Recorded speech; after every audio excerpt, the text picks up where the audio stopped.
Hello বন্ধুরা, staff selection কমিশনের তরফ থেকে এসএসসি সিজিএল 2024-এর নিয়োগ সংক্রান্ত গুরুত্বপূর্ণ নোটিশ প্রকাশিত হলো।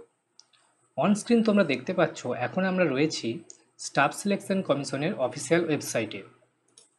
আজকের ভিডিওতে আমরা আলোচনা করব এসএসসি সিজিএল 2024-এর কতগুলো শূন্য পদে নিয়োগ হতে চলেছে, তাদের শিক্ষাগত যোগ্যতা কী চাওয়া হয়েছে, তাদের আবেদন প্রক্রিয়া কতদিন চলবে এবং আবেদন ফিজ কত লাগবে, সমস্তটাই আলোচনা করব আজকের ভিডিওতে। তো তোমরা ভিডিওটা প্রথম থেকে শেষ অবধি দেখতে থাকো। প্রথমে তোমরা গুগলে গিয়ে লিখবে ssc.gov.in, এটা লিখে সার্চ দেবে। এদের যে প্রথমে ssc.gov.in এই ওয়েবসাইটটা আছে, এটার উপরে ক্লিক করবে। তাহলে তোমরা এই ওয়েবসাইটটাতে পৌঁছে যাবে। এখানে দেখতে পাচ্ছ যে নোটিশ বোর্ড বলে একটি সেকশন রয়েছে, এখানে বিভিন্ন নোটিশ দেওয়া রয়েছে। একটু স্ক্রল ডাউন করে তোমরা নিচের দিকে গেলে দেখতে পাবে এখানে লেখা রয়েছে notice of combined graduate level examination 2024, অর্থাৎ এসএসসির যে সিজিএল পরীক্ষা তার নিয়োগ বিজ্ঞপ্তি প্রকাশিত হয়েছে। এই লিঙ্কটিতে ক্লিক করলে তোমরা একটা পিডিএফ ডাউনলোড হয়ে যাবে, তোমরা দেখতে পাবে এই পিডিএফটা ডাউনলোড হয়ে যাবে এবং এটা হচ্ছে এসএসসি সিজিএল 2024-এর নিয়োগ বিজ্ঞপ্তি। তো চলো বন্ধুরা, এই নিয়োগ বিজ্ঞপ্তিতে কোন কোন বিষয়ে আলোচনা করা রয়েছে সেটা আমরা দেখি। তোমরা দেখতে পাচ্ছ এখানে লেখা রয়েছে notice combined graduate level examination 2024। ওকে, দেখো তোমাদের এসএসসি সিজিএল 2024-এর যে পরীক্ষা তার জন্য অনলাইনে আবেদন প্রক্রিয়া তোমাদের শুরু হয়ে গেছে।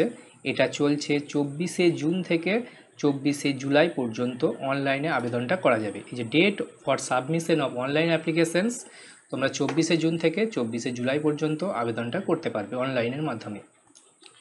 এরপর আসছি, দেখো লাস্ট ডেট কবে না 24/7/2024, অর্থাৎ 24শে জুলাই হচ্ছে আবেদনের শেষ দিন।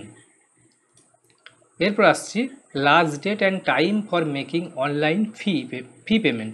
তোমরা অনলাইনের মাধ্যমে পেমেন্ট করতে পারবে 25শে জুলাই পর্যন্ত। এরপর দেখো রয়েছে date of window for application form correction, অর্থাৎ তোমাদের যে অনলাইনে অ্যাপ্লিকেশনটা করা হচ্ছে সেটা যদি কোনো ভুল ত্রুটি হয়ে থাকে তোমরা কারেকশন করতে পারবে এবং সেটা করা যাবে 10ই আগস্ট থেকে 11ই আগস্ট পর্যন্ত। ওকে, তার জন্য যে উইন্ডো, সেই উইন্ডোটা ওপেন হয়ে যাবে, তার লিঙ্ক অ্যাক্টিভেট হয়ে যাবে এই সময়সীমার মধ্যে 10ই আগস্ট থেকে 11ই আগস্ট পর্যন্ত। ওকে, এরপর বলছে টেন্টেটিভ শিডিউল অফ টিয়ার 1 যে এক্সামিনেশন কম্পিউটার বেস এক্সামিনেশন। তোমরা জানো যে সিজিএল পরীক্ষাটা সিবিই মোডে অর্থাৎ কম্পিউটার বেসড এক্সামিনেশন হয়। এদের যে প্রথম পর্যায়ের পরীক্ষা অর্থাৎ টিয়ার 1, এই পরীক্ষাটা কখন নেওয়া হবে? এই পরীক্ষাটা নেওয়া হবে সেপ্টেম্বর অক্টোবর মাস নাগাদ 2024 সালের। ওকে, এরপর দেখো টিয়ার 1-এর পরীক্ষা হবে, তারপর তার রেজাল্ট ঘোষণা হবে এবং তারপর হবে টিয়ার 2 এক্সামিনেশন এবং এই টিয়ার 2টাও হবে কম্পিউটার বেসড এক্সামিনেশন। ওকে, এই টিয়ার 2 এক্সামিনেশনটা কখন নেওয়া হবে? এটা কন্ডাক্ট করা হবে ডিসেম্বর মাস নাগাদ 2024 সালের। তো এটা হচ্ছে এসএসসি সিজিএল 2024-এর এক্সামের টাইম শিডিউল, অর্থাৎ কোন কোন ডেটে তোমাদের আবেদন নেওয়া হবে, পরীক্ষা কখন হবে তার শিডিউল। ওকে, এরপর দেওয়া রয়েছে যে কোন কোন পোস্টে নিয়োগ হবে। তো একাধিক পোস্ট রয়েছে, মেনলি এক্ষেত্রে গ্রুপ বি এবং গ্রুপ সি পোস্টেই নিয়োগ হয়। তো এটা তোমরা নোটিশটা ডাউনলোড করলে তোমরা বিস্তারিত দেখতে পাবে যে কোন কোন পোস্ট রয়েছে। এরপর আসা যাক সব থেকে ইম্পর্টেন্ট বিষয়, যে স্যার ভ্যাকেন্সি কতগুলো রয়েছে।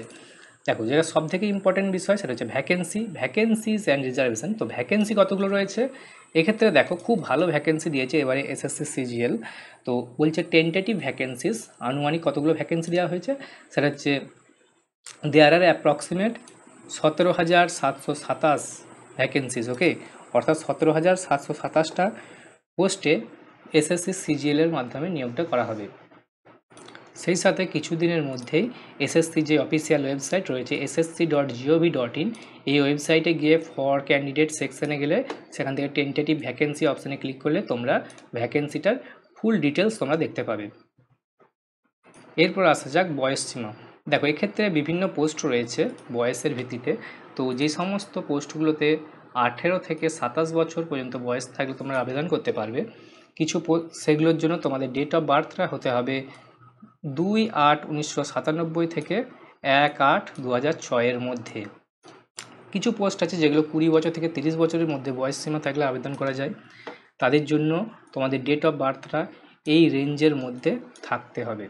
ওকে, সেরকম 18 থেকে 30, এদের ক্ষেত্রে এই রেঞ্জের মধ্যে তোমার বয়স সীমাটা যদি থাকে, তোমার যদি ডেট অফ বার্থটা থাকে, তুমি আবেদনটা করতে পারবে। কিছু পোস্ট আছে 18 থেকে 32 বছর পর্যন্ত আবেদন করা যায়, সেটার জন্য এই বয়স সীমার মধ্যে ডেট অফ বার্থটা থাকতে হবে। বেশ কিছু ক্যাটাগরির জন্য বয়সের ছাড় দেওয়া হয়, যেমন SC STরা 5 বছরের ছাড় পায়, OBCরা 3 বছরের, PWBD যারা জেনারেল তাদের জন্য 10 বছরের আছে, তারা এই ছাড়গুলো পেয়ে থাকে।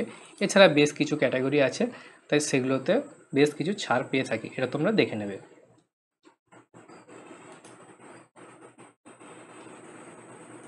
এরপর আসা যাক শিক্ষাগত যোগ্যতা কী চাওয়া হয়েছে।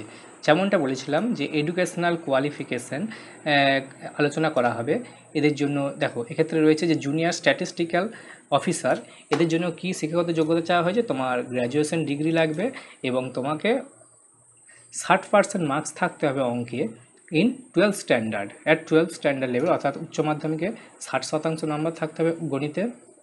এবং সে সাথে বলা হয়েছে যে স্ট্যাটিস্টিক্স এটা একটা সাবজেক্ট হিসেবে তোমাকে পড়ে থাকতে হবে, কোথায় না ব্যাচেলর ডিগ্রিতে। ওকে, ওটা তোমার গ্র্যাজুয়েশনে স্ট্যাটিস্টিক্স একটা সাবজেক্ট পড়ে থাকতে হবে। দেখো, পরের পোস্ট হচ্ছে স্ট্যাটিস্টিক্যাল ইনভেস্টিগেটর গ্রেড 2। এটার জন্য তোমাদের শিক্ষাগত যোগ্যতা তোমাদেরকে গ্র্যাজুয়েশন করে থাকতে হবে, এবং গ্র্যাজুয়েশনেতে যে তোমাদের 3 বছরের গ্র্যাজুয়েশন অথবা 6টা সেমিস্টারে যদি গ্র্যাজুয়েশন হয়ে থাকে, সেক্ষেত্রে তোমাদের 3 বছর অথবা 6টা সেমিস্টার, তোমাদের যে সিস্টেমেই তোমরা গ্র্যাজুয়েশনটা করে থাকো না কেন, এই 3 বছর ধরেই তোমাদেরকে কিন্তু স্ট্যাটিস্টিক্স সাবজেক্টটা পড়ে থাকতে হবে।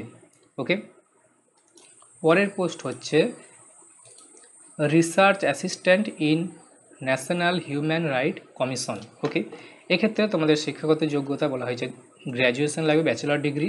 হ্যাঁ, ওকে, এই সাথে বলেছে মিনিমাম 1 বছরের তোমাদের রিসার্চের কাজের অভিজ্ঞতা থাকতে হবে, এবং ডিগ্রি থাকতে হবে কিসে না ইন ল অথবা হিউম্যান রাইটসে। ওকে, তাহলে তোমরা এই পোস্টের জন্য আবেদন করতে পারবে। এছাড়া দেখো, আরেকটা বিষয় রয়েছে অল আদার পোস্ট। এই 3টে পোস্ট বাদ দিয়ে বাকি যে সমস্ত পোস্ট রয়েছে সেই পোস্টগুলোতে গ্র্যাজুয়েশন ডিগ্রি থাকলেই আবেদন করা যাবে। তা বোঝা গেছে, শিক্ষাগত যোগ্যতাটা পরিষ্কার হলো। এরপর আসা যাক যে আবেদন তোমরা কিভাবে করবে। তোমরা আবেদন করতে পারবে এসএসসি যে অফিসিয়াল ওয়েবসাইট ssc.gov.in, এই ওয়েবসাইটের মাধ্যমে তোমরা অনলাইনে আবেদনটা করতে পারবে। এরপর আসা যাক আবেদন ফিজ কত লাগবে। দেখো, অ্যাপ্লিকেশান করার জন্য যে অ্যাপ্লিকেশান ফি সেটা তোমাদেরকে দিতে হবে 100 টাকা ফর জেনারেল ক্যান্ডিডেট, এবং কিছু আছে যে ওমেন ক্যান্ডিডেট যারা থাকবে, যারা SC ST, ওকে, যারা উমেন ক্যান্ডিডেট, যারা SC ক্যাটাগরির মধ্যে অন্তর্ভুক্ত, ST, ওকে, যারা PWBD এবং এক্স সার্ভিসম্যান, তাদের কোনো রকম কোনো ফিজ লাগবে না। এই যে ফর রিজার্ভেশন আর exempted from payment of fees, তাদেরকে ফিজ পেমেন্ট থেকে তাদেরকে এক্সামটেড করে রাখা হয়েছে, অর্থাৎ এদের কোনো ফিজ লাগবে না। তাহলে 100 টাকা জেনারেল ক্যাটাগরিদের জন্য ফিজ লাগছে। আর ফি তোমরা পেমেন্ট করতে পারবে 25শে জুলাই 2024 সালের 25শে জুলাই পর্যন্ত তোমরা ফিটা পেমেন্ট করতে পারবে। ওকে, এরপর আসা যাক যে পরীক্ষার সেন্টার কোথায় পড়বে। দেখো, ওয়েস্ট বেঙ্গলের ছেলে মেয়েদের জন্য এটা আমাদের ইস্টার্ন রিজিয়নের মধ্যে পড়ছে, এবং ওয়েস্ট বেঙ্গলের ছেলেমেয়েরা ওয়েস্ট বেঙ্গলে যে সমস্ত সেন্টার রয়েছে সেটা হচ্ছে আসানসোল, বর্ধমান, দুর্গাপুর, কলকাতা আর শিলিগুড়ি। এগুলো হচ্ছে ওয়েস্ট বেঙ্গলের মধ্যে এক্সাম সেন্টার রয়েছে। এই সমস্ত সেন্টারে তোমরা পরীক্ষা দিতে পারবে। তোমরা চাইলে ইস্টার্ন রিজিয়নের মধ্যে অন্যান্য যে সমস্ত আমাদের এক্সাম সেন্টারগুলো এসএসসির তরফ থেকে ঘোষণা করা হয়েছে, এই সমস্ত এক্সাম সেন্টারেও তোমরা পরীক্ষার জন্য এক্সাম সেন্টার চয়েস করতে পারো। তাই এই ছিল আজকের আপডেট। পরবর্তীতে আমরা এসএসসি সিজিএল এর যে এক্সাম প্যাটার্ন সেটা নিয়ে আলোচনা করব। তো দেখা হচ্ছে পরের ভিডিওতে। ধন্যবাদ।